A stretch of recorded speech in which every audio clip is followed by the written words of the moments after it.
We're back. We're the MX Geek Show, and now we're gonna do the Lucas Oil Pro Motocross Championship preview talk about the 450 class and 250 class.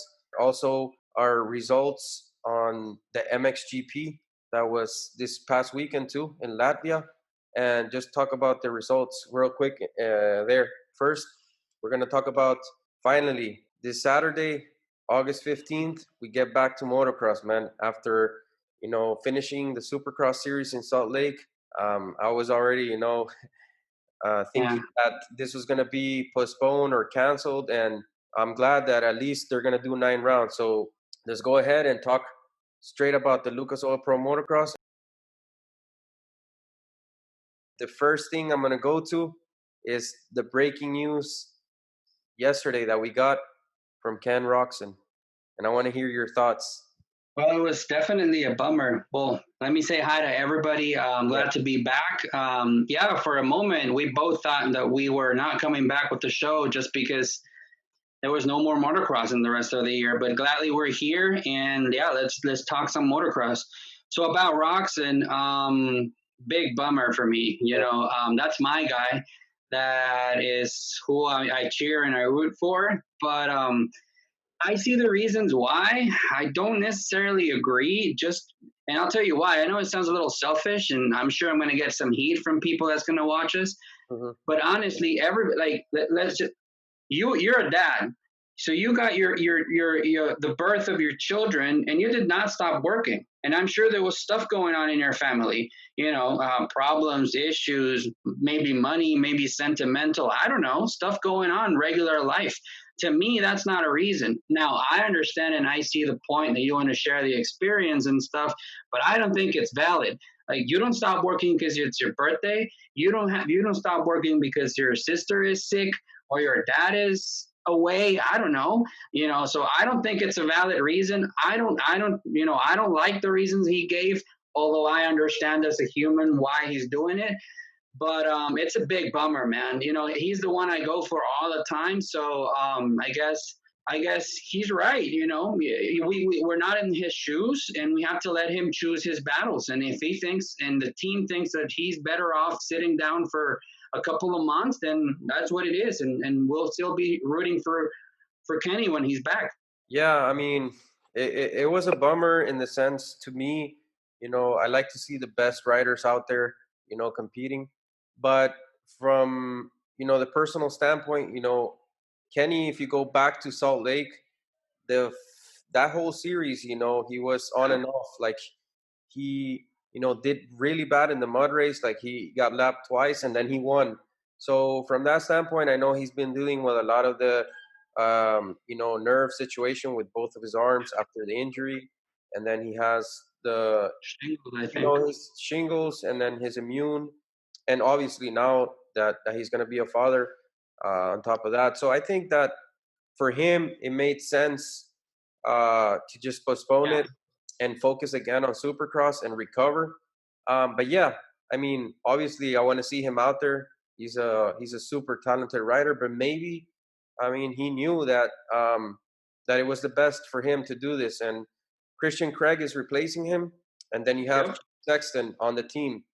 Let's transition to the next rider on 450s. What do you think Cooper Webb is going to do in outdoors? Well, honestly, I think he's the only real contendant for the title. And I'm saying this. No, because I'm saying this knowing that the guy is Eli Tomac. You're saying this as a Cooper Webb fan, right? No, not really, and I'll tell you why. Because the guy is Eli Tomac. Whether you like it or not is the truth. So we're looking for contendants for that title. Is it three in a row? Is this the fourth? He's looking for the fourth in a row. Honestly, the only guy that I think that could win over Tomac, and I'm talking about long term, not race per race, is Cooper Webb. Just because I think he has the feeling that he can beat him. I'm not saying that he's better than him, but he has, I think, when you listen to Cooper Webb's, interviews or tweets or whatever, you know that the guy is thinking that he can beat Tomac, and so that to me in a shorter condensed version of the Lucas Pro Motocross championship, I think the confidence is going to play a major role. And Actually, if there's one guy with confidence, is Tomac. But yeah, the only other guy, I think, it's Webb. I have to agree on one point that I don't know. I don't think that Webb is the only one that can challenge him in this class, but I do agree on one point that Webb is that type of rider, so competitive, that is determined to show that he can improve, Mm, you know, at motocross and take that next level step. Like you saw it when he did the MXGP here in the US and he raced in 250s against Hurlings and he caught him and he passed him. So in a sense, if he can be matching Tomac's speed, it's like he will be matching Hurlings because Tomac is the best here in the US and then yeah, Hurlings the best in the other side of the Europe. world. But I think that Webb, going back to my opinion on how he's going to do, I think he's going to improve. I think he's going to be challenging for podiums a lot consistently. Yeah, I'm going to say that he can get moto wins too. Now that Kenny's out, even more chances for him to win. Another rider that is, was always challenging Tomac and winning was Marvin Muscan, and he's back, and he's been out with the injury almost a year. So, Yep. there obviously a lot of people say that there's question marks around him. He's 30 years old. There was like rumors from what I was hearing that he might have retired, but I don't know. Maybe he comes back and surprises everyone, and he's probably training pretty good. But what do you think? I don't know. Honestly, I don't think he's going to be that good. And plus, not Me only too. that, but I think that the the fact of the matter that the races are going to happen during these weather conditions. It's going to be humid, hot, and I don't know. I think he's still going to be a top five rider, maybe, but I don't know. He's going to be challenging Toma like he did in 2017, 18. I don't think we're going to see that Marvin yet. What do you think about him? So, yeah, just big question marks, not because he's not capable, Right? but because of the injury and the very little time of training and riding that he has back after the injury. Tell you what, now, also, I don't know, because we don't know each personal life. As much as we can see some Instagram and some Twitter, some maybe some Facebook is if they use it. So you can't really tell who has been training full throttle and who has been training mid gas and who was not training at all because you thought you weren't going to ride. So I Exactly. don't know where on these three categories he stands. So I really don't know how I think he will perform based on what he has trained lately. So to me, it's more questions than answers with Marvin. Although I think that if he is up at least in his 85% capabilities, he's going to be top five, maybe 70% of the races. So because he is one of the most talented and raw speed riders that we have in the mix. So if he is 85 to 80, 85 to 90% there, he's going to put on a fight. I agree also with that point you made. Like we don't know because of you know the break after the Supercross, and then they said they were going to postpone it again. We don't know how much riding most of the riders did. There have been videos of Marvin training with Blake Baggett and Cooper Webb and racing True. each other, but we don't know. I don't know. The next guy that I think he's gonna improve, in his second year or yeah, second year, Zach Osborne. I think he's gonna be more consistent outdoors, and he can go always the distance. Like he's one of those riders that just pushes the whole race. I think Zach Osborne is one of those riders that's going to be good under these weather conditions. I think if he gets a good start, it's going to be tough, for Tomek to pass him. He's a really tough rider to pass as well, and I think he also is going to be challenging for podiums, in my opinion. Yeah, I agree. I don't have much to say about him because I don't like him. He is my number two behind Tomac of dislikes. So, but Wow. I completely agree with what you say. Honestly, he is fast. He is always been a fast rider Yeah. since 250s. Hmm. Uh, uh, so I agree with everything that you said. The only thing I'm not sure is, let's just say this Saturday, Loretta's a whole lot of a shorter track than what we're used to. Yes. How is he going to manage his speed, his crazy speed, in a smaller and maybe narrower track than normal? I don't know how that's going to come. But other than Loretta's, I agree absolutely with what you said. So we agree that now that Kenny is out, the top three riders in this championship, as far as what we've seen and know, are Eli, Cooper Webb, and Zach Osborne. And then the question marks in my What opinion, about AC? well, that's what I was going to go to. I was going to say that the question marks, since we haven't seen him, Blake Baggett, Marvin Muscan, Jason Anderson, AC, and Chase Sexton. I think those five riders can obviously challenge too for podiums, but until we go racing, it's going to be hard to know where they're going to be at, Yeah, And I you agree say, with you you. say AC. To me, if you give me two guys that I think they're going to be super surprising, are going to be both rookies, AC and Chase Sexton, in my opinion. I know that not a lot of people have been talking about Chase. His style on a 450 might be maybe the key ingredient he needs to show us what his speed is at in outdoors. So you said, like, let's recap real quick. You said Adam Chancerulo. You said Chase Sexton. You mentioned Jason Anderson, Baggett, Blake Blake Bag, and who else? Oh, well, Marvin. To me, no, he's not going to be there. Um, Adam Chancerulo and Jason Anderson. If I have to put contendants for the title picture, I am going to say Jason Anderson and Cianciarulo just because they're not new. yeah, They know what they're doing. They're fast. And especially speaking about Adam, I think he has been training hard since he was able to get back on the bike. yeah, He was not thinking on, oh, are we running? Are we not? When are we running? Are we even running?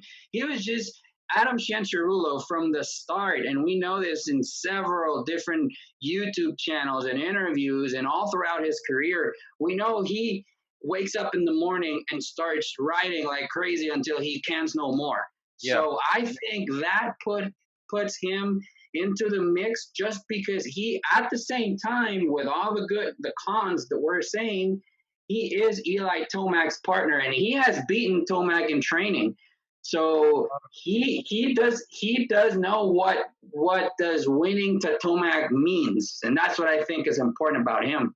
what I'm saying is with I wasn't saying it as a con. The question marks for me is just more like I think unknown on these all riders that I mentioned. Oh, okay. I think that they are all capable of winning. I just don't know where I put him at. What they're going to As do? far as Yeah, the top three riders, I think that top three riders for me are the ones that I mentioned, and then one of those five could be also in those top three, and they can right. move up.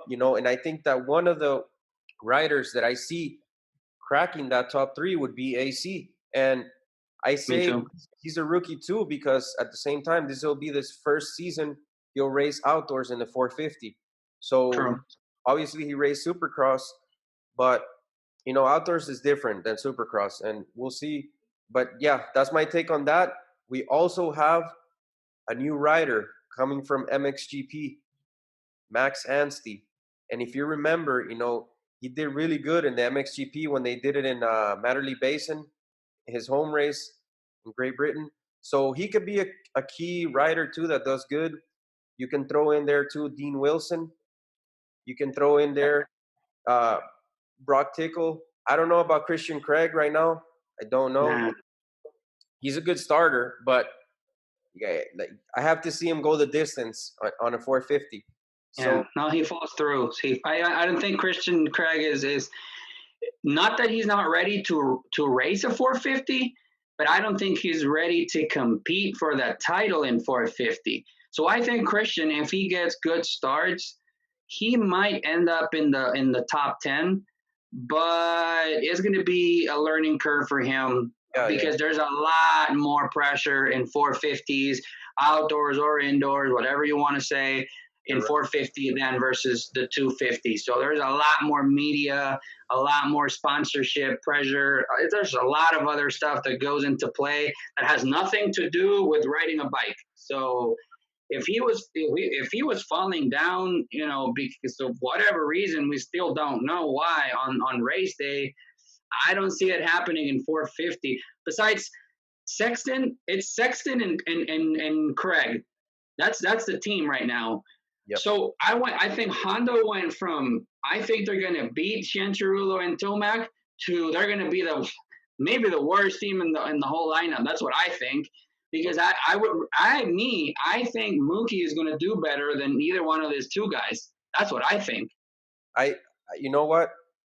Right now that we're gonna, do our top 450, we're gonna do our sleeper pick and a bold prediction on what's gonna happen in the Oh 450 class. my! So right Let me now, have you. I'm Let me gonna have you start for that.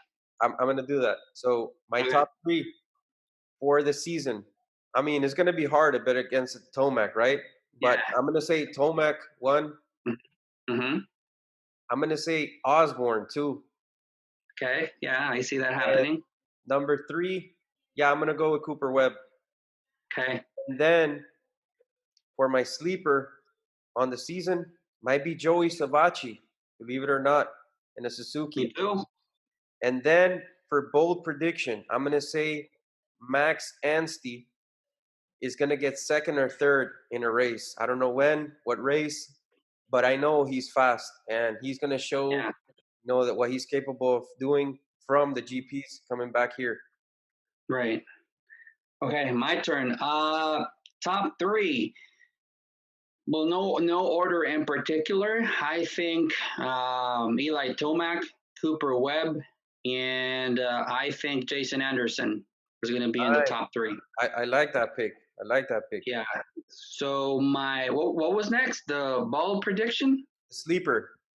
Oh, my sleeper. Joey Savacci. Oh, nice. Savacci, I think he's looking good. Savacci is coming reloaded and he wants to race. So I think he's my sleeper. And my ball prediction. Let me say Mookie. I just said it a couple minutes ago. I'll go with Mookie. Okay, cool. I So like what he brings. So I like that. it's a nice on and off that we have right here. No, I like it. I like it. And those predictions and the picks were actually really good.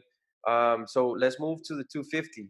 Now here, I think there's probably three, maybe four real contenders in this class. The pick that is more obvious to win it would be Dylan Ferrandis, right? I mean, he's Yep. coming from a back-to-back Supercross title. Fortner is out. AC moved to 450. Sexton moved to a 450. So all indications are that he only has to get a good starts, and this championship is his. I Yep. think that the only 250 riders that can challenge him would be, in my opinion, Justin Cooper, Mm-hmm. Jeremy Martin, maybe Cameron McAdoo, maybe Hunter Lawrence. Hunter Lawrence. What about? I think I was thinking on somebody else and you left it out. I'll pick it up in What the way. what But bike does he ride? What bike does he ride? what about Alex Martin? Alex Martin. I was thinking too on a Yamaha McElrath, but I don't know. I have to see him. Oh, Colt Nichols. I was thinking. Oh, that's a good one. That's a good one. And who Yeah. knows? Maybe Jen Lawrence. I know he's young, but he can have the speed in the beginning, But yeah, 250 is gonna be fun. Honestly, I'm Yep. really pumped on the 250. Not only that, but the Loretta Lynn champion they just had the amateur race. Yep. Stylus Robertson, he looks fast too. Then we have Pierce Brown. He's gonna race. We'll see. I mean, what I'm saying is that there's a lot of young talent there that Yeah. can be really fun to watch. So what I think in 250 is that there we have this one established marquee guy, Mhm, and then we have a bunch of guys that will go for it. Now, who can get as deep as Ferrandis? Jeremy Martin mhm, is the only one that I. No, no. Let me rephrase that. Jeremy Martin, Justin Cooper, and mhm. Colt Nichols are Yeah. who I think will fill the other two spaces on the podiums with Ferrandis. Okay. Okay. Now, this said, obviously, picture can change a lot in 250. Like we can have one moto, the three I mentioned, and the next moto you can have, I don't know, um, Alex Martin, you can have Pierce Brown, and you can have Hunter Lawrence, author, and then the three top guys that you thought that were top, they're in the pack. So I think it's very changing or ever changing in 250, just because apparently the fact that the guys are not so experienced as the 450 guys um, play games on in them in the long run, like on the last part of the moto, or they just want to go too fast and they forget that this is a race and not who's fastest. So I think in 250 we have one guy which is the go-to guy, and then we have six or seven that if you throw out some names, everybody would say, yeah, he can do it. And if you go down the list, you will keep on saying, yeah, he can do it. And yeah, he can do it. So we'll see how it comes out. I hope we have more battles than just Ferrandez up top and then waiting, see if he doesn't crashes and somebody else passes. Mhm. But I think there's very interesting future in the 250. I want to see Pierce. Honestly, the guys I want to see, Pierce Brown, Jet, Lawrence, just because I know what Hunter can do. And I say I want to see Colt Nichols because I think you know what, thinking twice, Colt Nichols should make this outdoor season his season. He needs to be out there. He needs to set a statement and be somebody else for next year. So I think he needs to. Well, I don't know if you're going to edit this, but balls to the wall on this outdoor season. He has to go all out. He has to do it all. He has to try everything he can. I'm not gonna edit that. Balls to the wall. No. Well, I don't know. So we're kind of running short on time. So let's do the same with the 250. 250 picks for the championship or top three riders for the 250, and then throw in your sleeper and your bold prediction for the season. Say that again. You go this time. Oh yeah, me. Yeah, me first. So my three top guys: Dylan Ferrandis, Jeremy Martin, and Justin Cooper. Yeah. My sleeper is going to be Hunter Lawrence, and my ball prediction is going to. I'm going to say some crazy right now. Jalik Swole. Okay. Okay. Okay. Uh, So I think I'm gonna go. The top three. It's hard, man. It's gonna be hard to bet against Dylan Ferrandis. So I'm gonna go obviously Dylan Ferrandis. I'm gonna put second Justin Cooper, and third I'm gonna say something crazy like Hunter Lawrence. I don't think Jeremy Martin is. Even though that he's a proven outdoor 250 guy, yep. I still got to see more than what happened in Supercross. I know True. Supercross is not like maybe his strength, but I don't know. I think Hunter he's proven in the GPs that he can win, and I have him in my top three. For my Sure. sleeper, I would say Pierce Brown for me. He looks really really Yeah. fast. And then my bold prediction, I'm gonna say that Jet Lawrence gets in a podium. Nice. That would be I like that. that would be fun to watch. Not only that, I think both brothers get on the podium at some point, I think so too. Yeah. and that would be Yeah. cool. I see that happening. That would be cool. And What so about Joe Shimoda? Any thoughts about Joe? I like Joe Shimoda. I like Michael Moseman, which we didn't talk too much about. I like Cameron True. McAdoo. I like Cameron McAdoo. Yeah. So Yep. there's a couple riders, you know, Carson Mumford from also Mumford, it's he, debut. you know, Hartranft. I mean, we didn't mention a couple of the riders that might sneak up, you know, and make this class. This class is fun, you know, full of young riders, except for Martin, the veteran guys, you know, Dylan Ferrandis and Cooper. But Mhm. yeah, it's gonna be fun to watch. I'm excited that it's only a few days away, and we're gonna be back racing. And yeah, I mean, obviously, Loretta Lynn's is not the perfect track for pros Yeah. to race at, but at least we're gonna go back racing. Maybe the racing is gonna be super close there because everything is so tight. We'll see. We'll see how it goes, the racing. But other than that, let's transition really quick to. I don't know if you saw the highlights on MXGP too much, but Yeah, I did.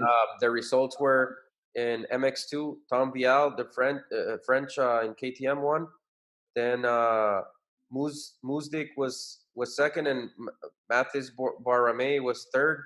And then MXGP, Glenn Kohlenhoff in the gas won the overall. And then it was Tim Geiser and Roman Fevra. So for MXGP, it was fun, you know, to watch. Hurlings crashed, and then Yep. so did Geiser crash. But I know Hurlings. They were mentioning he had like an injury a couple days or weeks before the restart of the series. But that is going to be fun to watch too. You know, I was hoping that maybe their season was going to get postponed and some of the riders are going to come to America to race. I mean, it's fun that both series are back. It's funny because it's a crazy thought you've always mentioned to me that you think that it'll be just an amazing idea to have, I don't know, 5 or 6 MXGP guys show up for one season here in the state, well, there in the States, and Yeah. just see what happens. It'd be nice. It's a crazy thought that is not so crazy. Hmm. So I did see some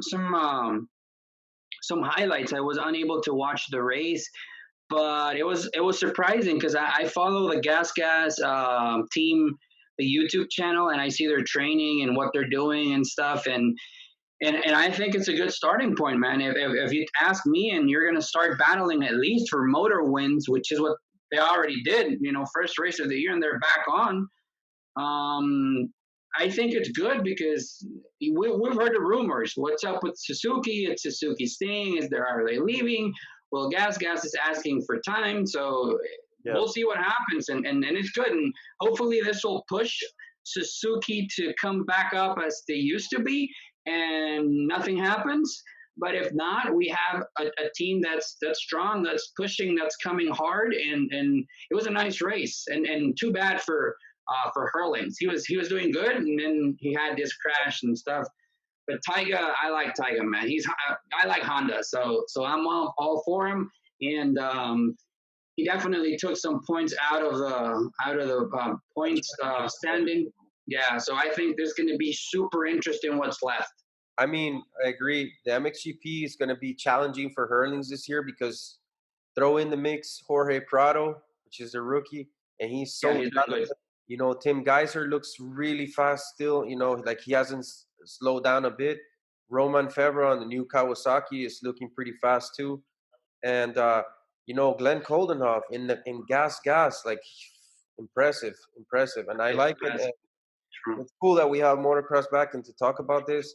But yeah, I mean, this was our show. We're gonna wrap it up. Um, Thanks again, Renee, for being on. And I hope you Sure. guys enjoyed the show. Please subscribe, comment. We're gonna be doing the wrap up of the first round once it's completed on Saturday, and I'm looking forward to it. Yeah, me too. Hoping to get back on track with the show. Start doing it um, every week, and we're here for the entire community. So yeah, definitely comment, and tell us what you want to hear, what we want you to discuss, or if you can give us your prediction. Top three sleeper and ball prediction. We'll take that in the comments, and we'll review some of them. If we have comments, we'll review some of those in the next show. Great. We'll talk to you in the next one. Sure thing. Okay.